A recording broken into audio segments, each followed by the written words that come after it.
Alors ce matin, on continue, on poursuit la série sur le sermon sur la montagne. Ce sermon de Jésus nous est rapporté au tout début de son ministère, en fait, Matthieu 5, 6 et 7. Et dans ce sermon, Jésus nous révèle qui il est et ce qu'il aime.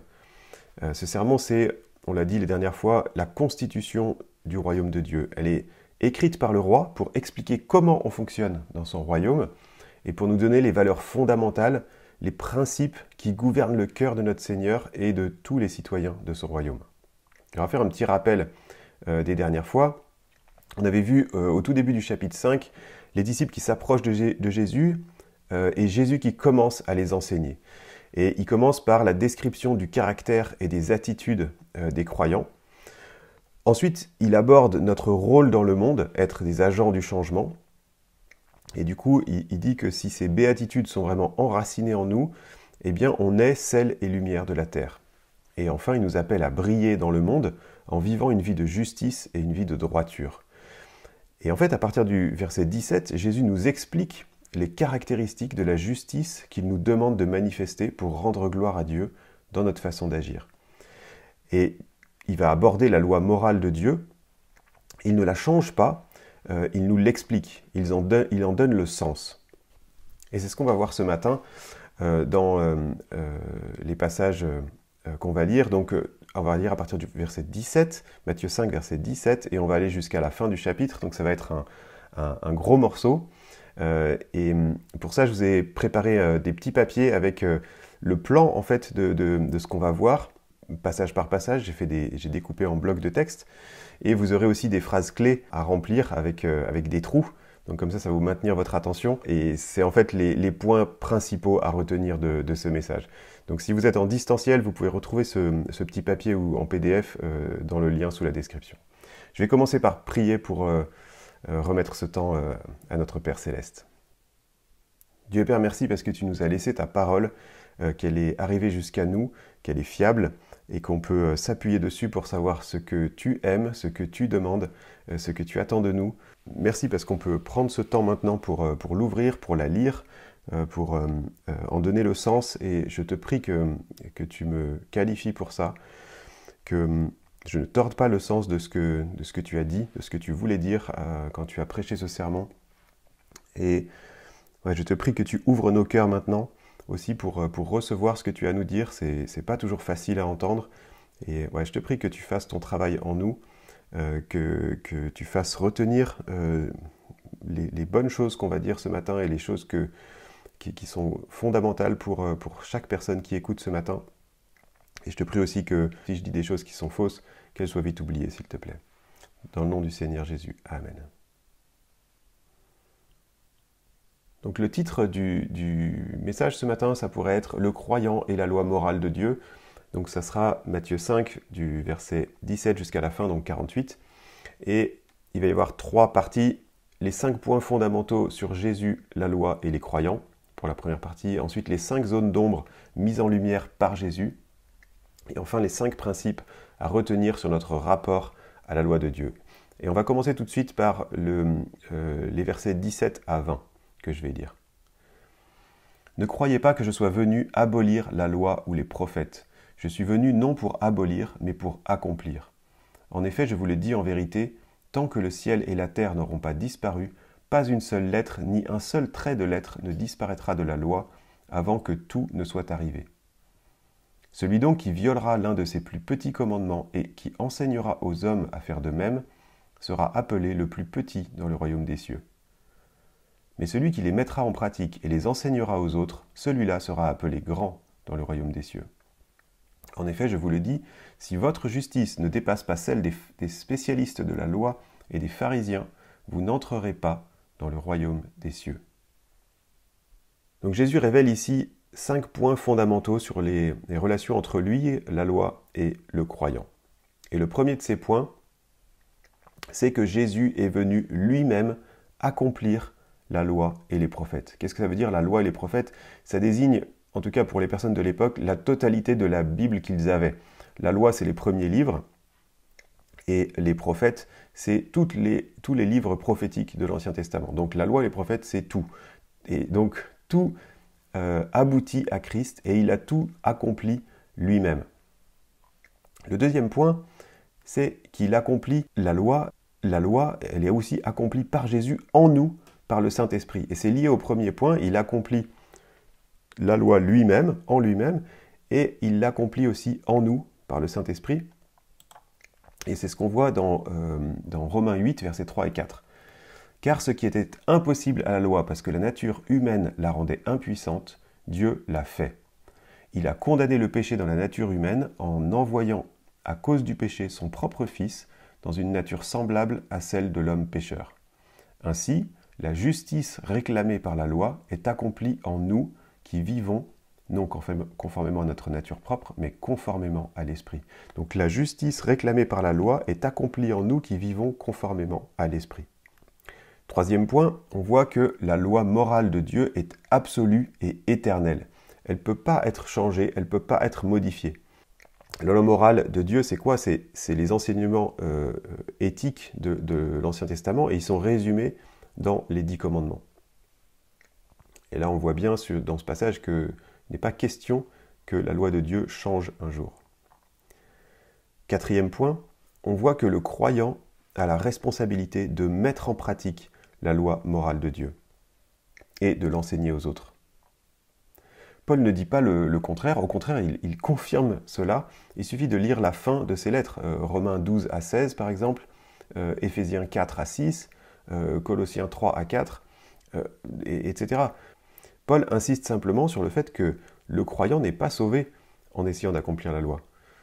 Bien sûr, il n'y a que la repentance et la foi en Jésus qui fait de lui notre Sauveur et notre Seigneur. Mais pour autant, nous avons la responsabilité de mettre en pratique la loi morale de Dieu et en plus de l'enseigner aux autres. Cinquième point, la justice des citoyens du royaume est supérieure à celle des religieux de l'époque. Alors, comment c'est possible ça? Eh bien, leur justice, elle est souvent basée sur des règles humaines qui ont été ajoutées et qui leur permettent justement de désobéir à l'esprit de la loi. Leur justice, elle ne sert pas à glorifier Dieu, mais la plupart du temps à se rassurer et à être fiers d'eux-mêmes. Leur état d'esprit est totalement différent de celui des béatitudes. L'esprit des béatitudes ne fait pas partie de leur vie. Pour finir, leur justice, elle est finalement extérieure, elle est formelle, elle est fausse, elle est traitée d'hypocrite par Jésus lui-même. Alors que le royaume de Dieu concerne les actes et le cœur, les motivations, les aspirations, les sentiments profonds. Donc le royaume de Dieu concerne les actes et le cœur, ça c'est une des phrases que vous avez à remplir. Donc c'est bien les deux, il n'y a pas simplement ce qu'on fait, il y a aussi l'état d'esprit dans lequel on le fait. Alors Martyn Lloyd-Jones a fait une longue citation, mais que je trouve vraiment adaptée pour illustrer ça. Voilà ce qu'il dit. « Le croyant ne vit plus pour lui-même et pour ses propres ambitions. Il n'est plus juste à ses yeux ni satisfait de lui-même. Il est devenu pauvre en esprit, débonnaire, miséricordieux, ayant faim et soif de la justice, procurant la paix. Son cœur est purifié, il aime Dieu. Oui, indignement, mais il l'aime, et il aspire à son honneur et à sa gloire. Son désir est de glorifier Dieu et de garder et d'honorer sa loi. Les commandements de Dieu ne sont pas pénibles pour un tel homme. Il veut les garder parce qu'il les aime. Il n'est plus contre Dieu, mais il voit maintenant la sainteté de la loi, et rien ne compte plus pour lui que de vivre selon cette loi, de la mettre en pratique chaque jour. Ceci est une justice qui surpasse celle des scribes et des pharisiens. On va passer maintenant à 5 zones d'ombre qui sont mises en lumière par Jésus, donc dans la suite, du chapitre. Et on va lire paragraphe par paragraphe, sinon ça ferait trop d'un coup. Donc je vais commencer tout de suite par le premier paragraphe. Ça sera Matthieu 5, versets 21 à 26. Et on pourrait intituler ça, comme zone d'ombre, le fait de garder et de nourrir de l'amertume contre quelqu'un. Et on va lire le texte maintenant. Vous avez appris qu'il a été dit aux anciens, « Tu ne commettras pas de meurtre. Celui qui commet un meurtre mérite de passer en jugement. » Mais moi je vous dis, tout homme qui se met en colère contre son frère mérite de passer en jugement. Celui qui traite son frère d'imbécile mérite d'être puni par le tribunal. Celui qui le traite de fou mérite d'être puni par le feu de l'enfer.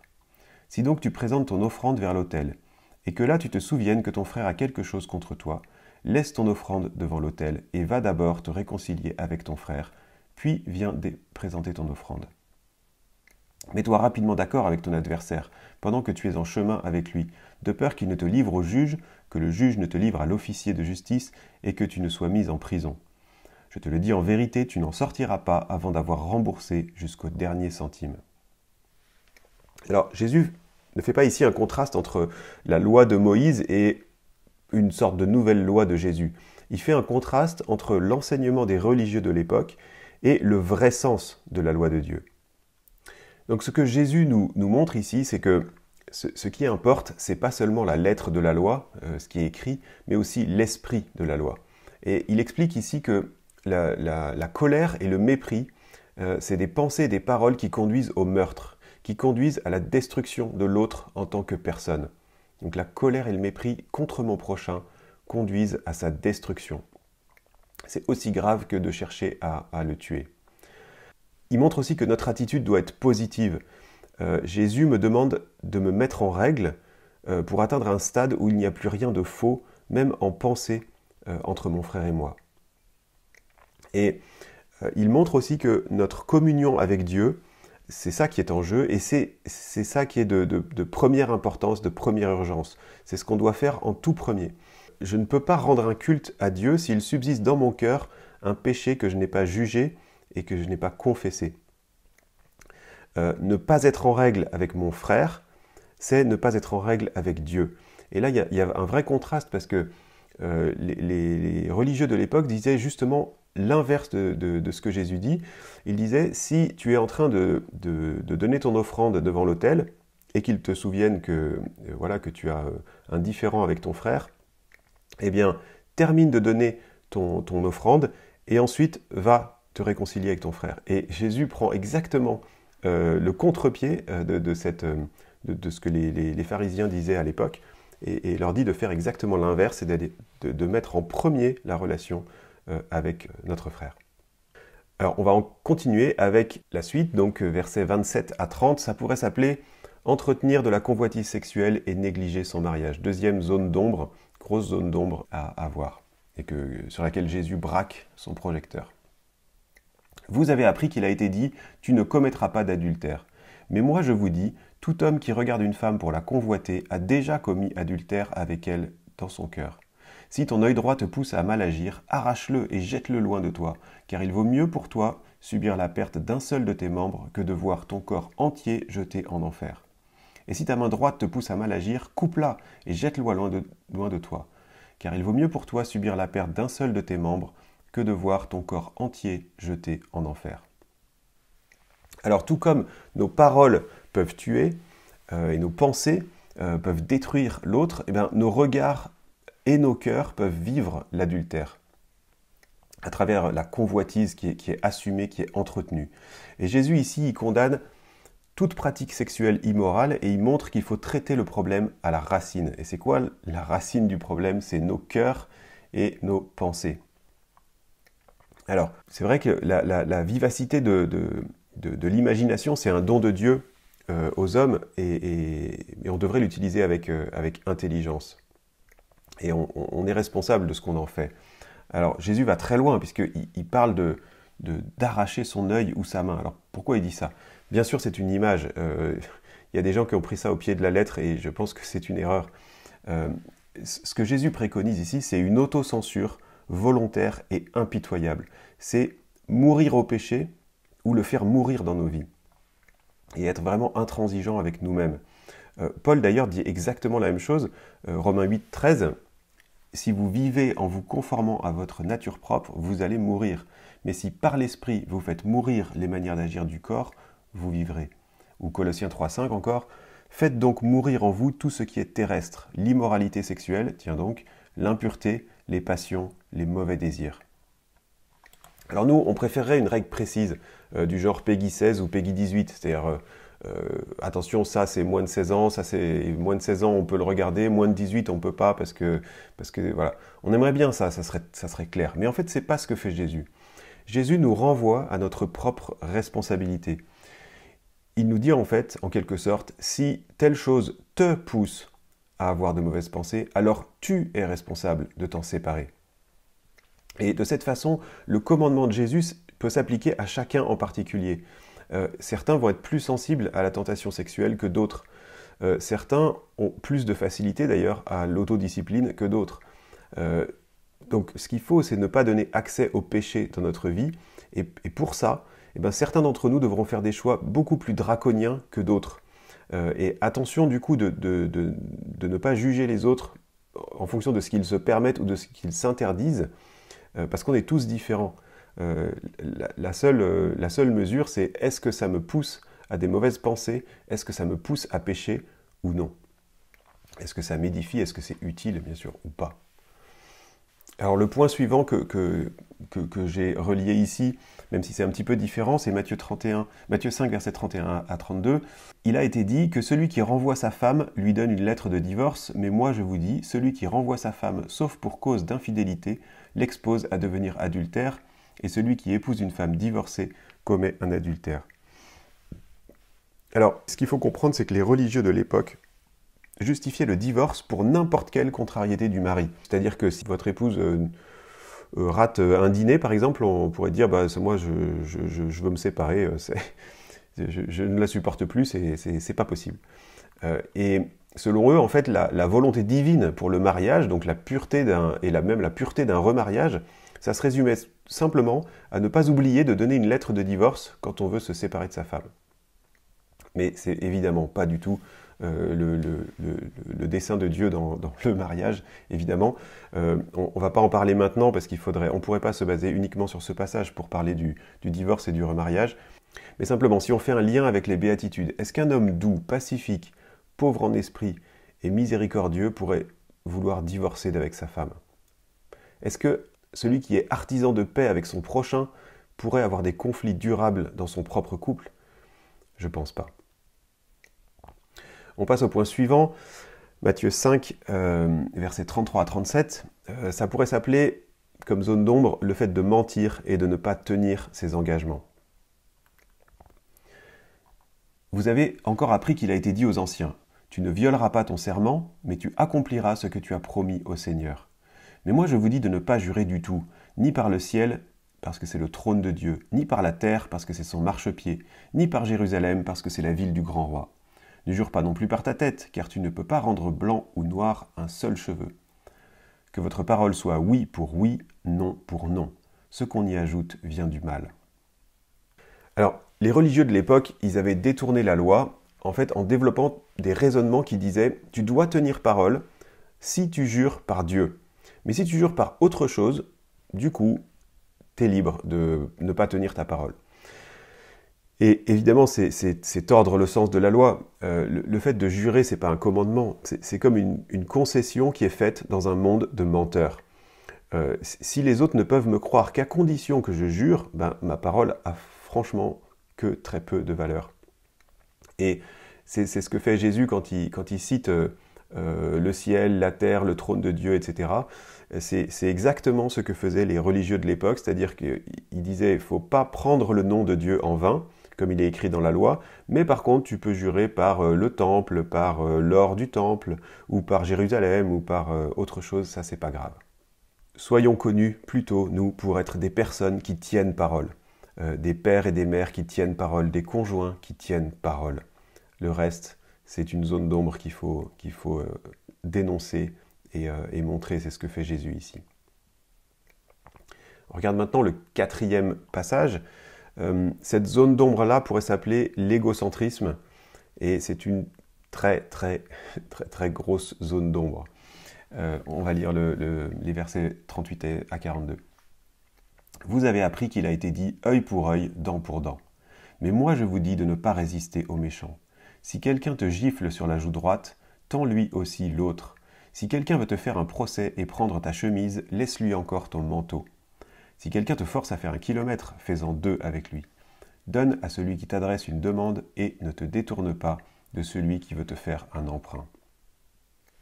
Alors Tolstoï et puis Gandhi après ont lu dans ce passage l'enseignement de la non-violence absolue. En fait, ils ont confondu les devoirs et les fonctions de l'État avec les devoirs et les fonctions des individus. En fait, ce passage, il illustre un principe. C'est l'amour désintéressé, même quand on est blessé. En fait, l'amour nous libère de l'animosité personnelle. Il rend le bien pour le mal, jusqu'à donner son corps, ses vêtements, ses biens, si la situation le nécessite. Mais en aucun cas, l'illustration de Jésus ne vise à encourager l'injustice, ou la malhonnêteté, ou le vice. La bienveillance et la générosité ne peuvent pas s'opposer à la justice de Dieu. Alors quand on dit œil pour œil, dent pour dent, en fait ça concerne le tribunal. Ça concerne un tribunal qui doit juger des affaires quotidiennes.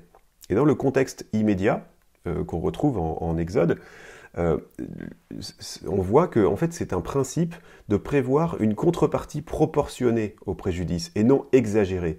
Et en fait, tout l'enjeu de œil pour œil, dent pour dent, c'est d'abolir les vengeances personnelles démesurées, du style « tu as tué mon frère, eh ben nous, on va venir, on va tuer toute ta famille ».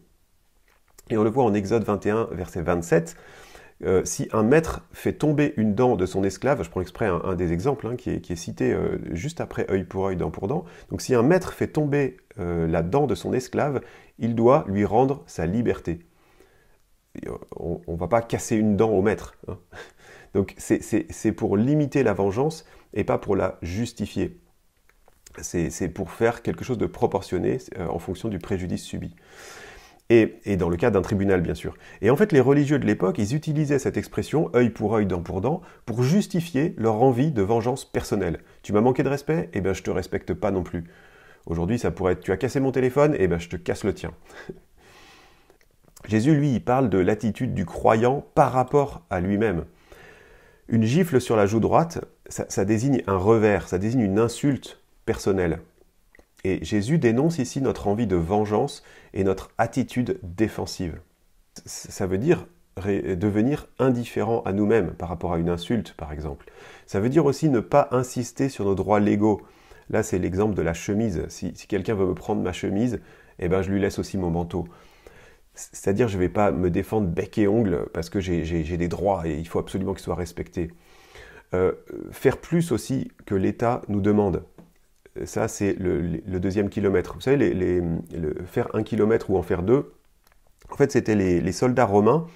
Ils avaient le droit, comme ils avaient de lourdes charges à porter, et des fois ils avaient des grands déplacements à faire dans le pays, ils avaient le droit de réquisitionner un passant et de lui demander de porter son sac pendant 1 kilomètre. Et bien, c'était vécu comme quelque chose de super injuste, parce qu'en plus, les soldats, là, c'était les occupants.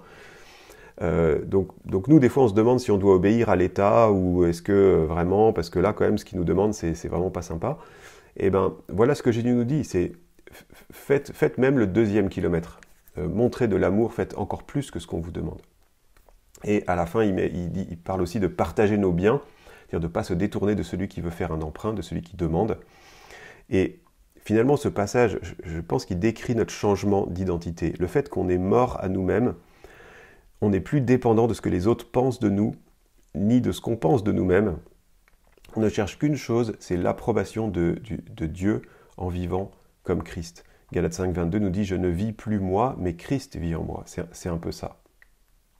C'est le problème du moi, de l'égocentrisme, de penser à nous, à nos droits, au fait qu'on nous a blessés, au fait qu'on veut se venger. Et ce problème du moi, il faut le débusquer dans les détails. Chaque fois que je constate une réaction d'autodéfense, un sentiment de contrariété, ou d'avoir été blessé, ou d'être condamné injustement, je dois me poser ces questions. Pourquoi est-ce que ça me trouble? Est-ce que la justice et la gloire de Dieu sont en jeu? Ou est-ce que c'est juste moi-même, mon intérêt propre, mon égocentrisme qui est blessé et qui est en jeu? Est-ce que j'ai une fierté malsaine, une fierté déplaisante qui est en train de se manifester ici? Ça fait un peu peur quand on essaye de réaliser l'ampleur de l'importance du moi dans nos vies.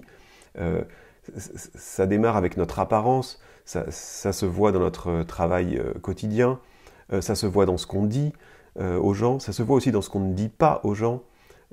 En fait, la plupart de nos insatisfactions, la plupart de nos soucis, elles viennent de cette cause, notre moi.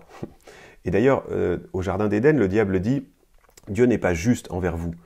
Vous avez là un bon motif de vous rebeller, puisqu'il vous a interdit les fruits d'un arbre, alors que ça pourrait être bon pour vous.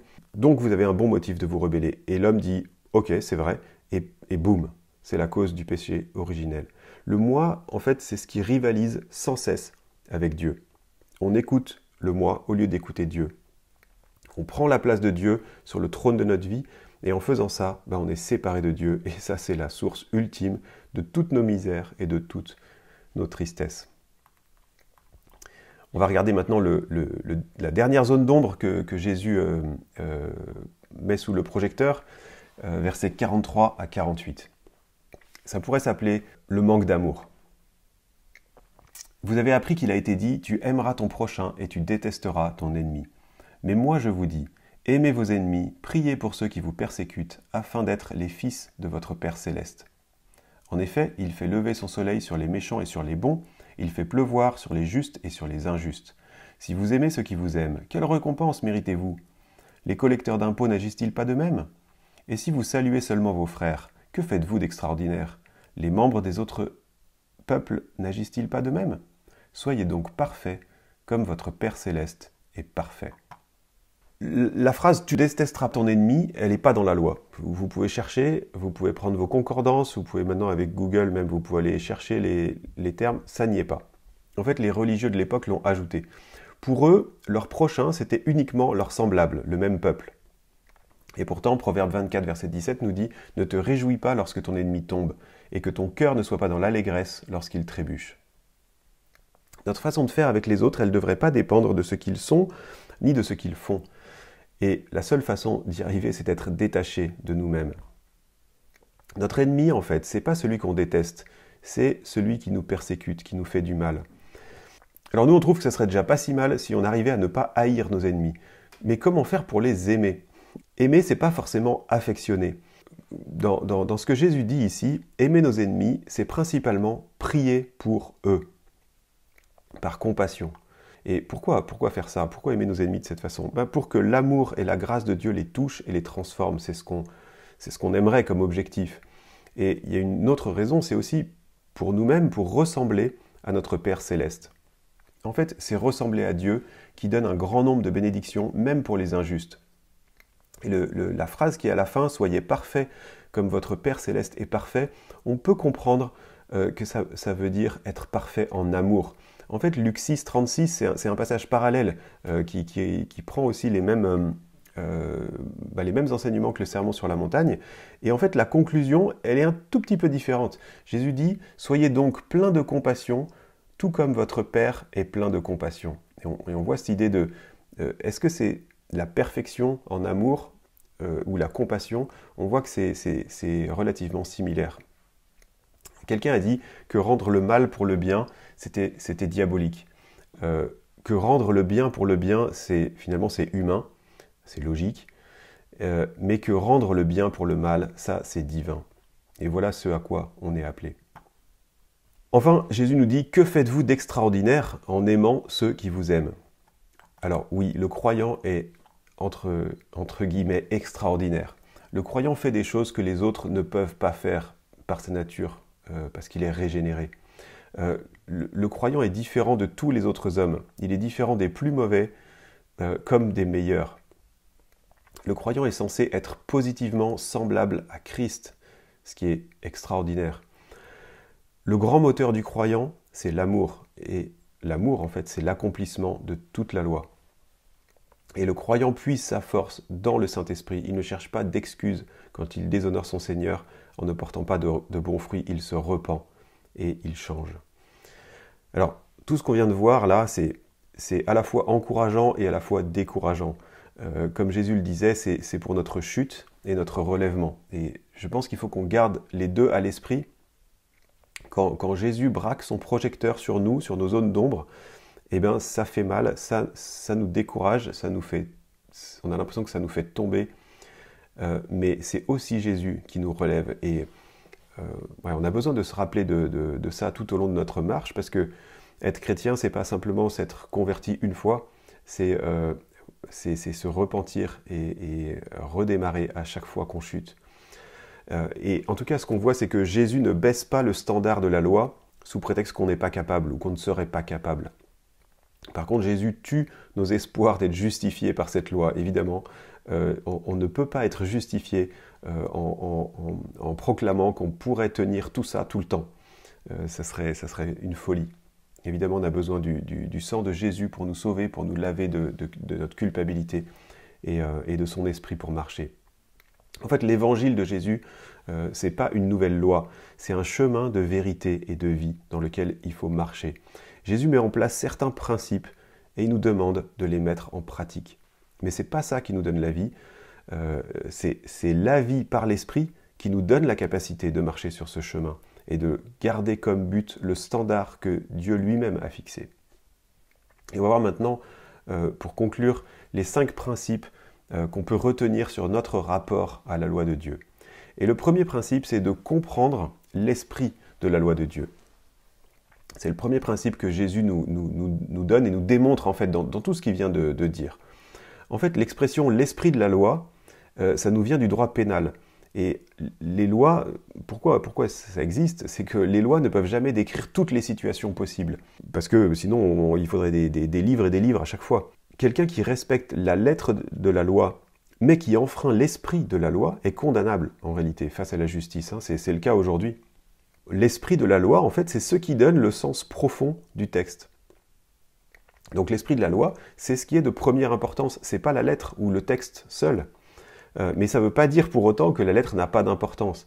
Simplement, ça en clarifie le sens profond. Et c'est ce que fait Jésus dans les versets avant. Le deuxième principe, c'est qu'on doit viser la transformation du cœur. Se conformer à la loi, ça ne concerne pas seulement les actes, ni juste ce qui est visible. Ça exige de nous une attitude intérieure que Paul appelle la circoncision du cœur. Et cette circoncision du cœur, elle est accomplie par l'esprit et non par la loi écrite. C'est ce que nous dit Romains 2, verset 29. Donc cette transformation, en fait, elle doit atteindre nos coins sombres, les coins invisibles aux autres, c'est-à-dire nos pensées, nos motifs, nos désirs, nos refuges. Et Jésus attire vraiment notre vigilance sur ce qui conduit au péché, autant que sur l'acte lui-même. Luc 16, verset 15 nous dit « Vous cherchez à paraître juste devant les hommes, mais Dieu connaît votre cœur. » Donc on vise la transformation du cœur. Troisième principe, c'est aimer le bien et pas juste faire le bien. Le but, c'est pas juste d'éviter de faire le mal, mais c'est aimer positivement la loi et la justice de Dieu. Être le citoyen du royaume, c'est quelqu'un qui a faim et soif de la justice, c'est ce qu'on a vu au début du chapitre. Donc c'est pas juste rejeter ce qui est déclaré mauvais. J'aime beaucoup le psaume 37, verset 4, « Fais de l'Éternel tes délices, et il te donnera ce que ton cœur désire. » On est appelé à aimer le bien. Quatrième principe, grandir en Christ n'est pas pénible. Jésus ne nous place pas dans une position d'obéissance à des règles oppressives. Il enseigne ses disciples ici, et il nous enseigne en éclairant les zones d'ombre, pour nous permettre de développer librement notre caractère spirituel. Alors quand on envisage une vie sainte, ou le chemin de sanctification comme quelque chose de difficile, qui nous mettrait dans un état de servitude, on se trompe, et on se fait peur tout seul. Et c'est très probablement un mensonge que Satan voudrait nous faire croire. Non, l'évangile de Jésus-Christ, c'est le développement de l'enfant de Dieu, c'est sa croissance à la maturité de l'adulte, à la mesure de la stature parfaite de Christ, comme nous dit Éphésiens 4, 13. Et 1 Jean 5, verset 3 nous dit aussi « Les commandements de Dieu ne sont pas pénibles ». En tout cas, ne sont pas pénibles pour le croyant. Et enfin, dernier point, Jésus nous appelle ici à chercher la communion directe, vivante et vraie avec Dieu. La loi de Dieu et toutes les instructions qui sont données dans la Bible, elles peuvent être poursuivies sans comprendre l'objectif final. Et cet objectif final de tout l'enseignement de Jésus, c'est de mieux connaître Dieu, de l'aimer de tout notre cœur. Et le deuxième commandement qui est associé, c'est « Aime ton prochain comme toi-même ». Bien sûr, c'est associé à ça. Et le premier, c'est d'aimer et connaître Dieu, de l'aimer de tout notre cœur. Et donc notre plus grand danger, ça pourrait être de vivre une vie chrétienne sans cette communion directe, vivante et vraie avec Dieu. La discipline personnelle, c'est une bonne chose, mais si notre principal objectif, c'est de nous conformer à des règles, ça peut devenir très vite un grand danger pour nos âmes. Alors je vous invite simplement à prendre un temps de peut-être fermer les yeux, rester un moment à méditer sur ce qu'on vient de dire, et je vais simplement vous suggérer quelques questions qui pourraient vous accompagner pour la semaine qui s'ouvre devant nous. Est-ce que c'est vraiment Jésus qui règne dans ma vie aujourd'hui? Est-ce que mon but constant, c'est de glorifier mon Père céleste? Est-ce que je me fixe des rendez-vous avec mon Père céleste tout au long de la journée? Et est-ce que je les tiens? Est-ce que je suis prêt chaque jour à diriger consciemment la lumière brûlante de Christ sur mes motifs, sur mes émotions, sur mes besoins, sur mon manque d'honnêteté, sur mon égoïsme, sur ma tendance à dominer ou manipuler, sur mes attitudes défensives ou encore sur mes envies de me venger? Est-ce que je m'examine régulièrement, seul ou avec un frère, pour voir dans quelle mesure j'ai fait de mon mieux aujourd'hui et à quel point j'aurais pu mieux faire pour rendre gloire à Dieu?